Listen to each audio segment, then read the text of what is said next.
नमस्कार, मैं हूं पवन त्यागी। महबूबा मुफ्ती का एक बार फिर से पाकिस्तान प्रेम सामने आया है। इस बार उन्होंने पाकिस्तान की तारीफ करते हुए हदें पार कर दी और उन्होंने कहा कि देखिए, भारत को पाकिस्तान से सीख लेनी चाहिए कि वहां जिस तरह से कश्मीर के मुद्दे पर बात करने वाले लोगों को इनाम दिया जाता है, वैसे भारत में नहीं होता। और वो ये कह रही हैं कि भारत के अंदर जो कश्मीर के हितों की बात करता है, उसको तो भारत में बीजेपी की जो सरकार है, यानी जो मोदी सरकार है, वो जेलों में डाल रही है, वो इनाम नहीं दे रही है। और वो जिक्र करती हैं यासीन मलिक की पत्नी मुशेल मलिक का। वो कह रही हैं कि देखिए, पाकिस्तान वालों ने उनको किस तरह से इनाम दिया है, जबकि वो कोई आतंकवादी तो है नहीं। तो वो उसका उदाहरण दे रही हैं और वो ये कहना चाहती हैं, यासीन मलिक, आपको याद होगा कि वो जो एयरफोर्स के अधिकारी हैं, उनके हत्या के जुर्म में वो जेल में है और अलगाववादी है, जिसके कारण उनके ऊपर आतंकवादी गतिविधि और उसके अलावा फंडिंग करने के आरोप हैं। उनकी जो पत्नी है वो पाकिस्तान की है और मुशेल मलिक जो है, उसको अभी हाल ही में जो कार्यकारी प्रधानमंत्री हैं पाकिस्तान के, वो उनको उनके विशेष सलाहकार के रूप में नियुक्ति की गई है। जो पाकिस्तान के कार्यकारी प्रधानमंत्री हैं अनवारुल हक काकर, उनको विशेष सलाहकार नियुक्त किया गया है। और उसी को उदाहरण पीडीपी की महबूबा मुफ्ती दे रही हैं कि देखिए, वहां तो प्रधानमंत्री की विशेष सलाहकार नियुक्त कर दिया गया है, एक ऐसी महिला को जो कश्मीर के हितों पर बात करती है। आपको याद होगा, वो इंटरव्यू देती है, वो कहती हैं जी कश्मीर भारत के अंदर तो मानव अधिकारों के उल्लंघन हो रहे हैं, इस तरह की चीजें की हैं उसने। अब वो तो करेंगे क्योंकि पाकिस्तान के इशारे पे ही ये सब हो रहा है। पाकिस्तान की वो जो महिला है और वो यासीन मलिक से शादी करती है, उसको भारत के अंदर और कोई नहीं मिला, केवल वो व्यक्ति मिला जो कश्मीर के अंदर आतंकवादी गतिविधियों में इन्वॉल्व पाया गया, जो कश्मीरी हिंदुओं के विस्थापित के लिए जिम्मेदार है। तो ये एक साजिश और षड्यंत्र है कि धारा 370 लगी, उसमें यह कानून रख दिया कि यदि पाकिस्तान की कोई लड़की ये चाहे कि वो कश्मीर के किसी भी युवक से शादी कर सकती है तो करने देंगे, लेकिन अगर कश्मीर की कोई लड़की भारत के किसी अन्य राज्य के लड़के से, मुस्लिम से भी शादी करना चाहे तो वो नहीं कर सकती। यह इस तरह का षड्यंत्र देश की आजादी के बाद रचा गया था। धारा 370 के कारण ये लगा हुआ था। अब उसमें महबूबा मुफ्ती जब से धारा 370 हटी है, वो तो कह रही थी खून की नदियां बह जाएंगी, वैसा कुछ हुआ नहीं। उसके बाद बौखलाई हुई बातें करती हैं और इसीलिए अब उनको मिशेल अच्छी लग रही है। उनको अब वहां का पाकिस्तान के जो प्रधानमंत्री हैं, जो व्यवस्थाएं हैं, उनकी वो तारीफ कर रही हैं और उल्टा कह रही हैं भारत को उनसे सीख लेनी चाहिए। भारत को किसी से सीख लेने की जरूरत नहीं है, भारत ने दुनिया को सिखाया है। भारत तो विश्व गुरु है और विश्व गुरु हमेशा गुरु ही रहता है। बेशक गुरु के हालात क्या हैं, कभी गुरु कुटिया में पढ़ाते हैं, कभी बड़े यूनिवर्सिटी में पढ़ाते हैं, है गुरु ही। तो हालात अभी ऐसे हैं, हम विश्व गुरु रहे हैं और विश्व गुरु फिर से होंगे। आज भी दुनिया के कई देश हम ही भारत वालों से सीख रहे हैं। आज वो सीख रहे हैं कि कैसे आपने कोविड का प्रबंधन किया, ये भारत सिखा रहा है। कैसे हमारी संस्कृति महान है, ये भारत सिखा रहा है।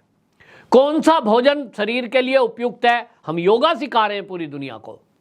आज के समय में भी जो परिवार है, उस संयुक्त परिवार का जो कंसेप्ट है, वो दुनिया में कहीं नहीं है, भारत से सीख रहे हैं। अध्यात्म भारत से आज भी सीखने आते हैं। तो गुरु तो आज भी है।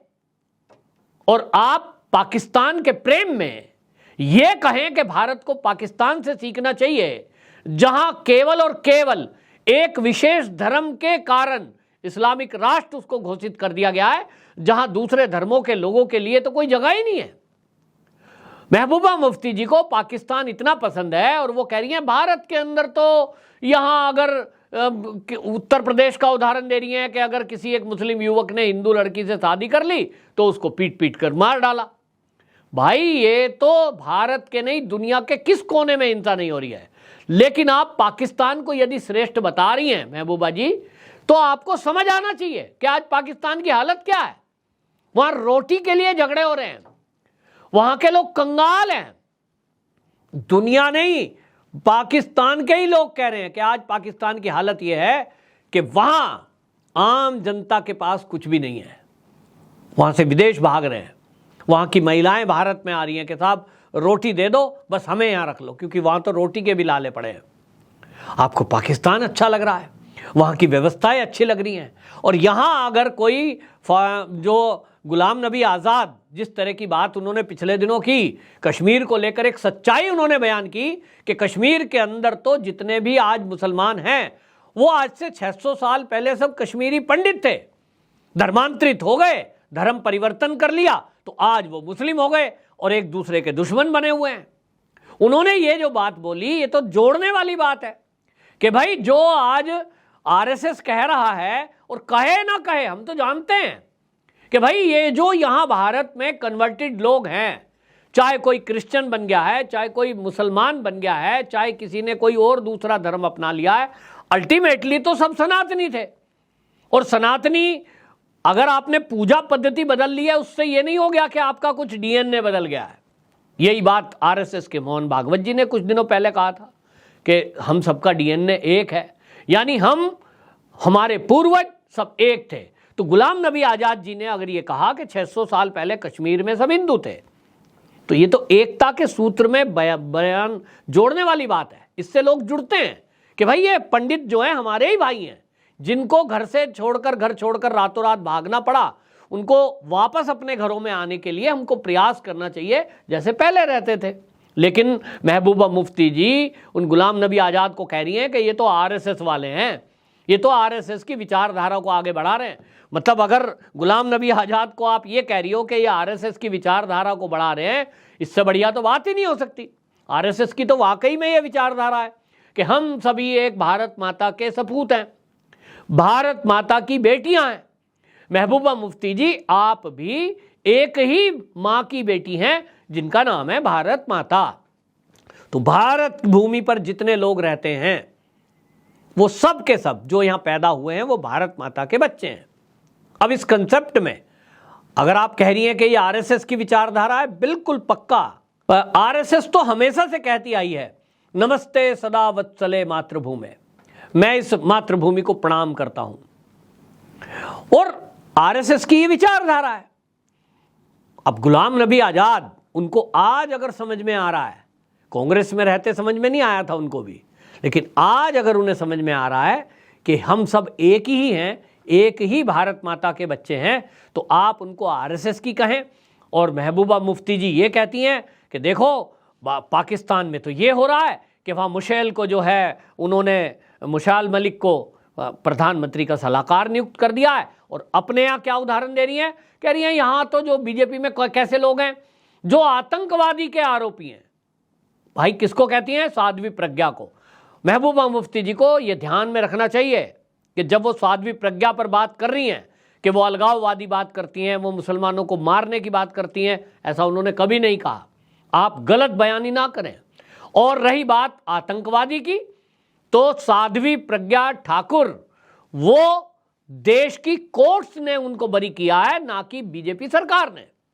तो यदि आप साध्वी प्रज्ञा ठाकुर को आज आतंकवादी कहती हैं, तो ये आप कोर्ट का अपमान कर रही हैं, क्योंकि कोर्ट ने ये माना है जो एसआईटी गठन हुई थी कांग्रेस के कार्यकाल में, वो एक विद्वेषपूर्ण थी और फर्जी आरोप लगाकर साध्वी प्रज्ञा ठाकुर को प्रताड़ित किया गया और उसको आतंकवादी, हिंदू आतंकवाद सब गढ़ने के लिए ये सारा षड्यंत्र किया गया था। किसको नहीं पता? तो साध्वी प्रज्ञा ठाकुर निर्दोष साबित हुई है कोर्ट से। स्वामी असीमानंद, कर्नल पुरोहित, ये सब कांग्रेस के षड्यंत्र का शिकार हुए थे, लेकिन आज वो निर्दोष हैं तो कोर्ट की वजह से, भाजपा की वजह से नहीं। तो आप ये कह रही हैं कि भाजपा के पास तो ऐसे लोग हैं, वो आतंकवादियों की आरोपी बता रही हैं आप उसको।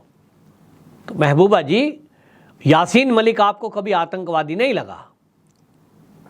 बाकी जो आतंकवादी हैं उनके बारे में आप कहेंगी ये तो भटके हुए बालक हैं, बेचारे हैं, रोजगार नहीं है। उनके लिए आपके दिल में बड़ा सॉफ्ट कॉर्नर है, चाहे पाकिस्तान हो या पाकिस्तान के भेजे हुए आतंकवादी। लेकिन आपको भारत की सरकार में दिक्कत दिखाई देती है।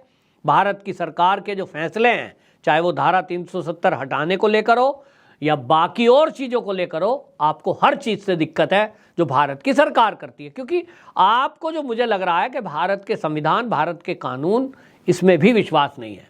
आपको अपना कानून अलग चाहिए। आदत पड़ गई ना धारा 370 के कारण, आपने जिस तरह से लाइफ को एंजॉय किया, लेकिन अब ये नहीं चलेगा। जनता भी समझ रही है, कश्मीर के लोग भी समझ रहे हैं। और कश्मीर में आपको बता दूं, बकरवाल गुज्जर समाज ने बाकायदा 15 अगस्त को शपथ ली, सबने, कश्मीरियों ने, कि हम कंधे से कंधा मिलाकर भारत की सेना का साथ देंगे। जब भी देश की रक्षा के लिए जरूरत पड़ेगी, हम भारत के लिए काम करेंगे। क्योंकि अब जो कश्मीर में विकास की बयार बह रही है, वो मोदी जी के कारण बह रही है। अभी तक कश्मीर को अलग थलग रखा गया था और वहां इस तरह से जो राष्ट्रभक्त लोग हैं, उनका तो कभी ख्याल ही नहीं किया गया था। आज वहां तिरंगा फहराने की आज़ादी, आज वहां बोलने की आज़ादी, आज वहां व्यापार करने की आज़ादी जो मिल रही है, उसके कारण कश्मीर के लोग खुश हैं। और वो कह रहे हैं कि इनका जो चेहरा है वो तो अब एक्सपोज हुआ है। चाहे वो महबूबा मुफ्ती हो, चाहे वो फारूक अब्दुल्ला हो, यही दोनों परिवार अदल बदल के वहां शासन करते आए। तो महबूबा मुफ्ती की बौखलाहट समझ में आ रही है।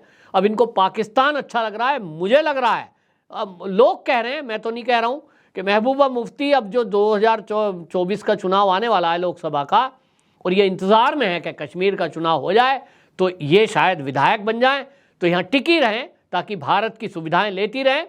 नहीं तो मुझे लग रहा है कि इनको पाकिस्तान ज़्यादा अच्छा लग रहा है। तो कहीं ऐसा तो नहीं पाकिस्तान जाने का प्लान कर रही हैं? जाएंगी नहीं, क्योंकि पाकिस्तान का बहुत बुरा हाल है। वहाँ नोच नोच के लोग खा रहे हैं एक दूसरे को, खाने को रोटी नहीं है, और इसलिए इनको भारत में आराम से रोटी मिल रही है, रहने को आराम से मिल रहा है, सरकारी सुविधाएं, गाड़ी, सिक्योरिटी, हमारे टैक्स के पैसे से, और हमारे ही देश में यहाँ रहकर हमारे ही देश की बुराई भी कर रही है। ये बहुत गलत है। ऐसे लोगों को सारी सरकारी सुविधाएं ले लेनी चाहिए। ठीक है भाई, तुमको पाकिस्तान अच्छा लग रहा है, भारत तुम्हें खराब लगता है।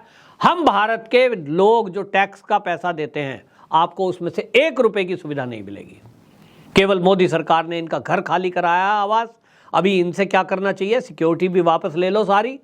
आप जहां जाना है जाइए, अपनी गाड़ी से घूमिए, क्योंकि भारत तो आपको अच्छा लगता नहीं है। बल्कि ये तो एक राष्ट्रद्रोह है कि यदि आप भारत के बारे में इस तरह की बात करते हैं। आपकी क्या राय? कमेंट बॉक्स में जरूर बताएं। वंदे मातरम।